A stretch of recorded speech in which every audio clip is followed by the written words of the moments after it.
Merci beaucoup pour vos efforts, Monsieur le Président. Bonjour à tous. Pardon, je vais parler effectivement en français. Vous êtes à Paris après tout, et donc il y aura quelques éléments aussi d'acculturation. Je vous prie d'avance de m'en excuser.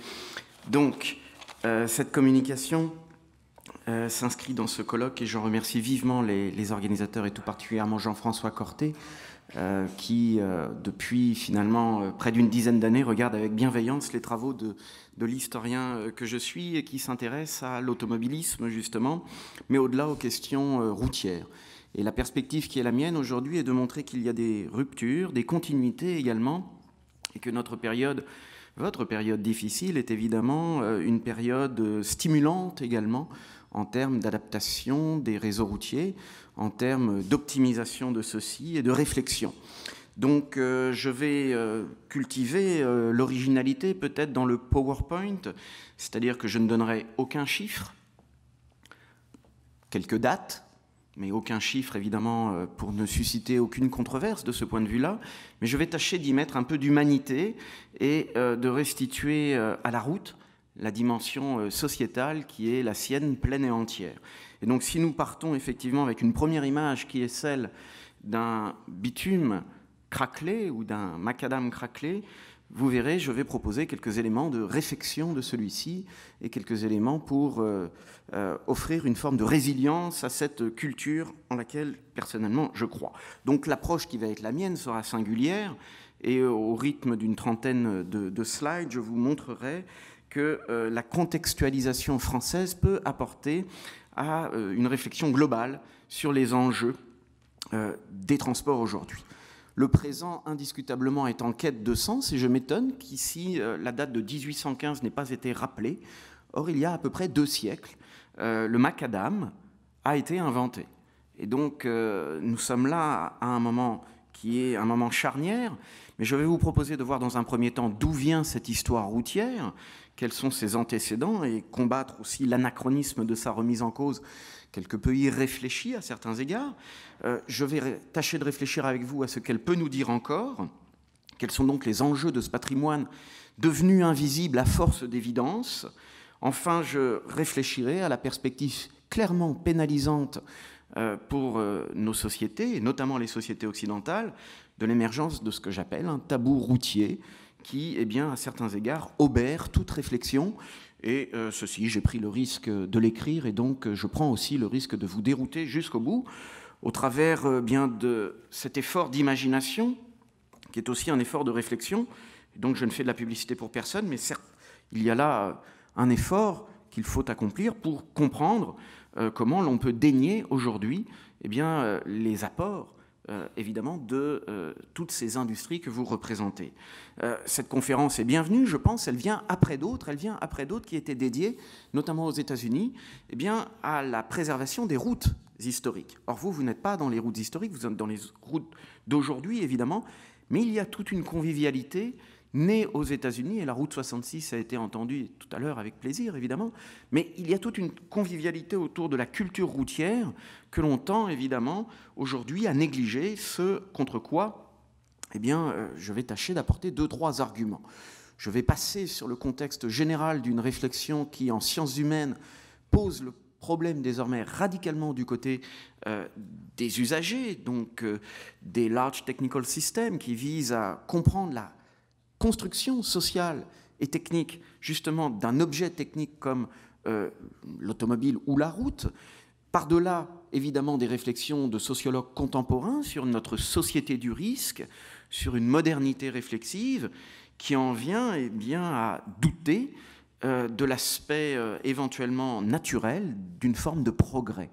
Je reviendrai naturellement là-dessus, mais c'est toute une réflexion politique au sens plein du terme qu'il s'agit aujourd'hui de cultiver, une réflexion également écosystémique dont naturellement vous êtes très familier, mais peut-être avec une vision d'ensemble qui peut manquer parfois. Alors le cas de l'automobilisme illustre vraiment cette délégitimation des acteurs traditionnels, et la question de la sécurité routière a été pionnière en ce champ, puisque là, véritablement, de nouveaux entrants perturbants au départ, eh bien, viennent faire valoir des points de vue tout à fait légitimes qui vont éventuellement remettre en question l'ensemble du système. La contestation est partout, la raison est difficilement identifiable dans le refus obstiné de l'écotaxe, dans certaines infrastructures qui peuvent avoir une logique, mais qui finalement sont contestées, et je n'ai fait que là la somme française, je dirais, mais lorsque l'on parle d'infrastructures contestées, Notre-Dame-des-Landes vient en tête, le Lyon-Turin vient en tête, mais à nos amis italiens, bien évidemment, tout autant.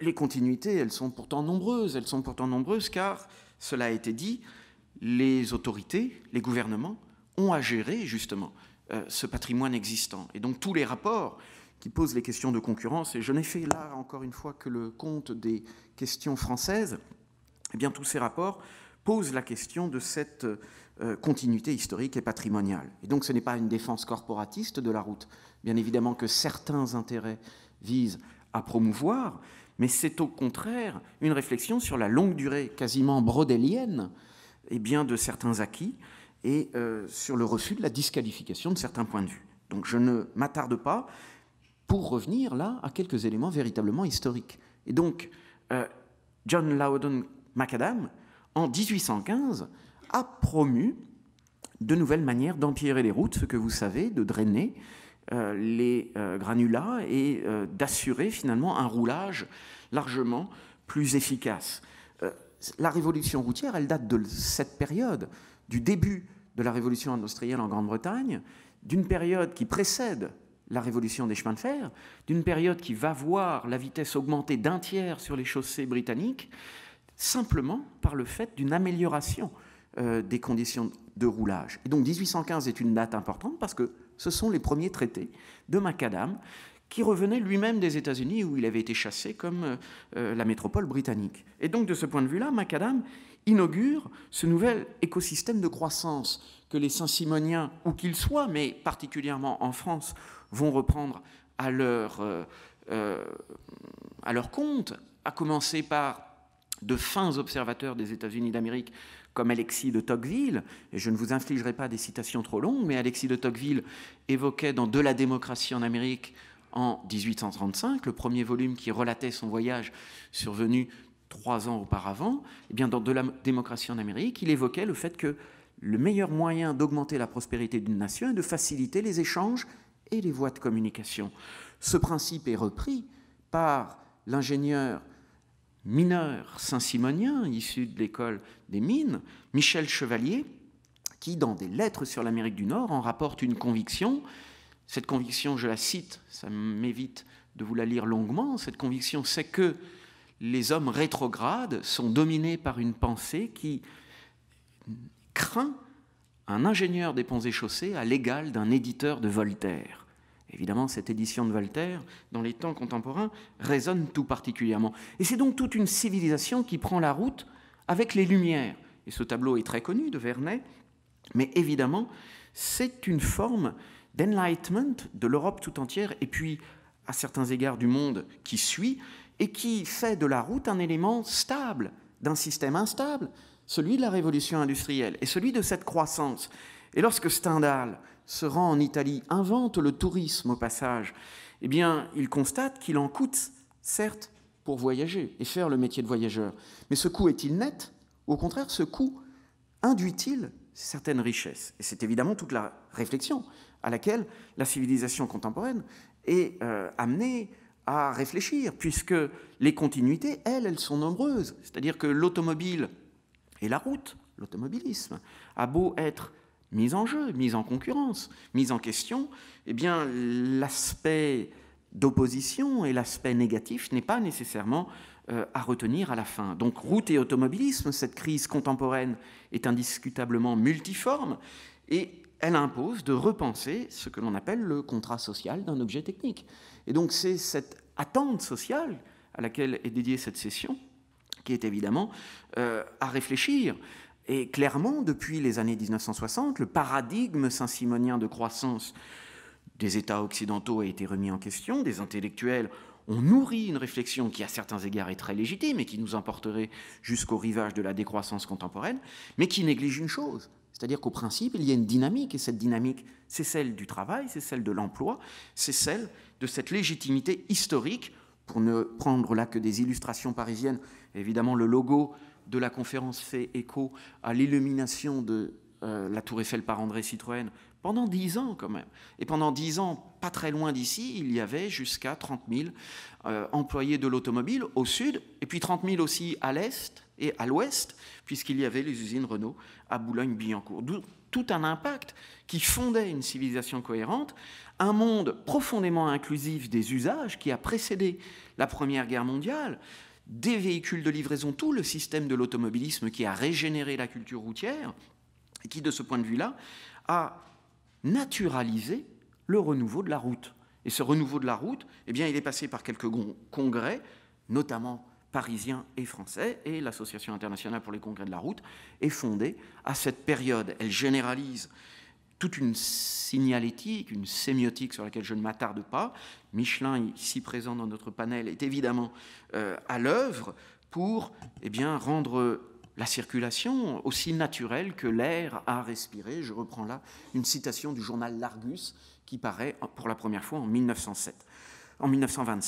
Et donc vous avez là toute une culture qui a ses antagonismes, qui a ses contradictions, mais qui va déboucher, je passe vite sur les premières grosses infrastructures routières dédiées à la circulation automobile, et donc les autoroutes. Et donc celles-ci sont timides tout d'abord, des projets sont partiellement réalisés, mais indiscutablement, en France au moins, et à certains égards le modèle est généralisable, puisqu'il a été lui-même généralisé de par son modèle initial des États-Unis d'Amérique, eh bien, la massification de l'automobile exige de nouvelles routes. Mais il y a là une fausse téléologie, et j'y insiste, l'autoroute, qui est un usage exclusif de l'automobile, ne résume pas la question routière, et on le sait bien.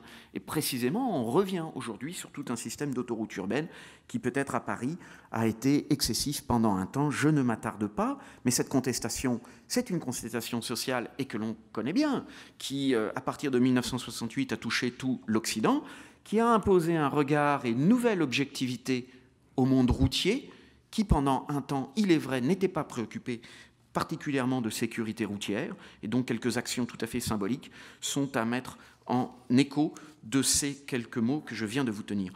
De ce point de vue-là, on peut se réjouir du fait qu'en 50 ans, finalement, l'ange de la sécurité routière qui appelait, comme vous le voyez, à la simple prudence, à la discipline, à la courtoisie, est passé à un chapitre un peu plus répressif, mais il fallait indiscutablement passer par là.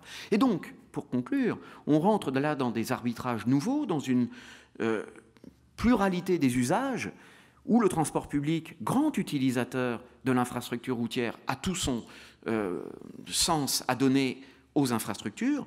On rentre dans une forme de régulation, on rentre dans des résiliences qui sont celles de l'optimisation des réseaux. Et l'ère digitale du big data est évidemment une piste à suivre vers, finalement, j'en conclus, des nouveaux usages collectifs, numériques, collaboratifs, partagés, et peut-être conviviaux. Le mot a été employé ce matin, mais je pense qu'il y aurait là, et il y a là, un indiscutable chantier à regagner cette convivialité tant déniée, notamment par l'écologie politique la plus militante, au monde de la route et au monde de l'automobilisme au début. Donc pour conclure, quelques éléments de discussion, si vous permettez. Je pense qu'il y a là clairement la fin d'un ancien régime routier, et c'est à dessein que j'ai cité Tocqueville, qui avait bien connu l'ancien régime politique. Donc il y a indiscutablement des ruptures, mais aussi des continuités à assumer, notamment patrimoniales. Et donc l'innovation, la diversification, les stratégies sont largement à débattre dans des cultures plurielles. Et il faut accepter naturellement une nouvelle forme de dialogue, une nouvelle forme de débat public autour de ces questions. Mais ce qui est en jeu, c'est un patrimoine, je pense, très noble, dont l'obsolescence est finalement très discutable. Je vous remercie.